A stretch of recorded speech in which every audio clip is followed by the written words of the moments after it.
A Change of Fortune by Michael Azzolino, Episode 5. Arvin showed no reaction to Fennell, seemingly oblivious to his disclosure. He continued recalling his account of the trip, fumbling to produce his cyberdeck from his belt, as if to show proof of the things he was saying.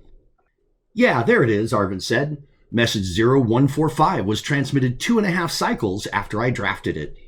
His confident demeanor was suddenly replaced with a look of confusion. He punched a few buttons on the deck. The device made an audible ping.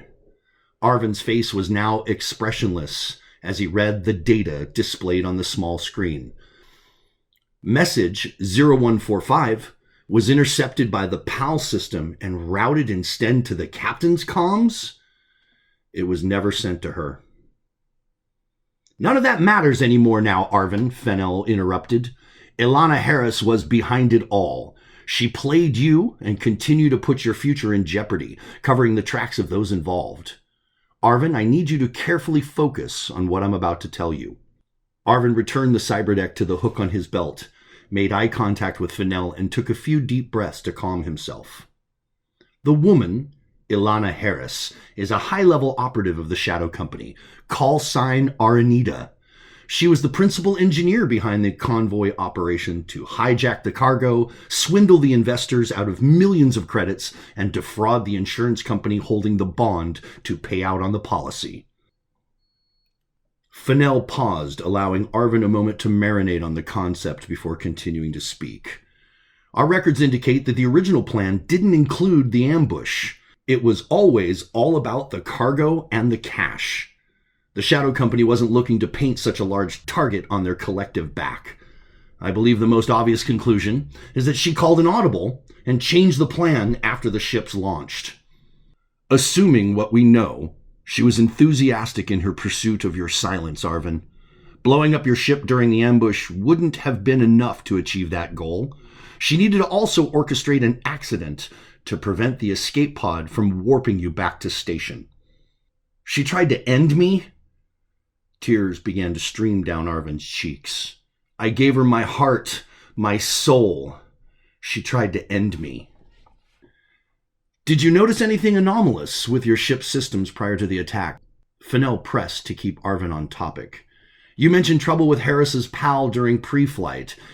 Did you have any issues with the PAL that was synced to the ship you were piloting?" It appeared to work. Fennell's questions and shop talk helped Arvin stay present.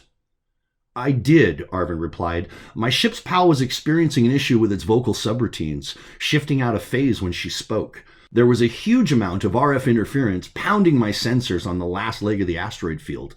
It is exactly why it is so dangerous for many pilots to plot the sector. Anyway, like I was saying, my PAL was running diagnostics and degaussing the chassis when rounds of ammo began slamming into my shields. It was fortunate that we completed the upgrades on the shields from a MAC to a Shroud just before launch.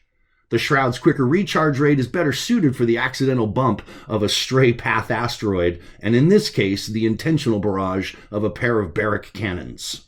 Arvin wiped his brow with his sleeve. Talking about combat was making him uncomfortable and sweaty. "You're quite certain you were taking fire from barrack cannons?" Fennell asked, recording Arvin's answers with his pad. "The hits cause an unmistakable sound," Arvin recalled. "A popping-like vibration that transfers through the cockpit. When the munitions make contact, they flash vaporize against the shields. It's even more terrifying when the popping is followed by metallic raindrops upon the hull. I am positive the guns were barracks. It's not the first time I've been in those crosshairs." Zeb crossed the room, stood next to Arvin, and rested his cold hand upon his shoulder. Ready to fire off the next question on his list, Fennell glanced up at them and paused, realizing it was a good time to take his foot off the accelerator. "Take it easy, bud," said Zeb, reassuring. "Deep breathing, just like I taught you. Inhale for 4, hold it, exhale for 4. Repeat." Zeb simulated the exaggerated breath while coaching Arvin through the process. Zeb's cold metal hand gave Arvin instant relief, both from the contact and by helping him to lower his core temperature. "I have contacts inside the insurance conglomerate TRI," said Fennell. The official reports from the investigation reveal that both the lead ships, flown by you and Captain Harris, experienced simultaneous catastrophic failures of your Nexus unit containment fields, resulting in a complete loss of cargo and crew. And yet, here you are, standing before me in contradiction to the official record. Isn't that curious? Fennell's rhetoric did not seek to be answered.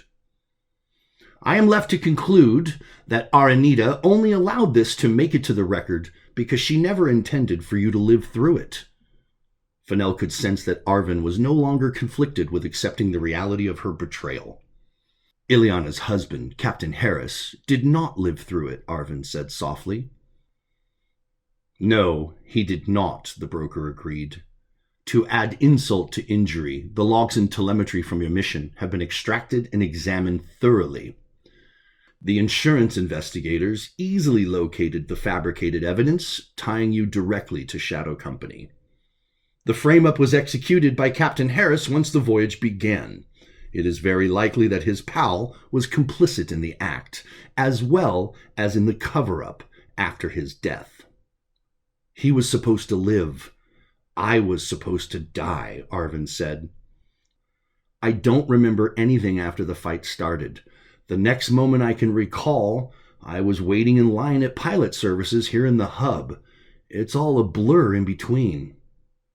The deleted details and erased memories are the X in this equation that I seek to solve. Fennell smiled, openly pleased with his use of a math metaphor.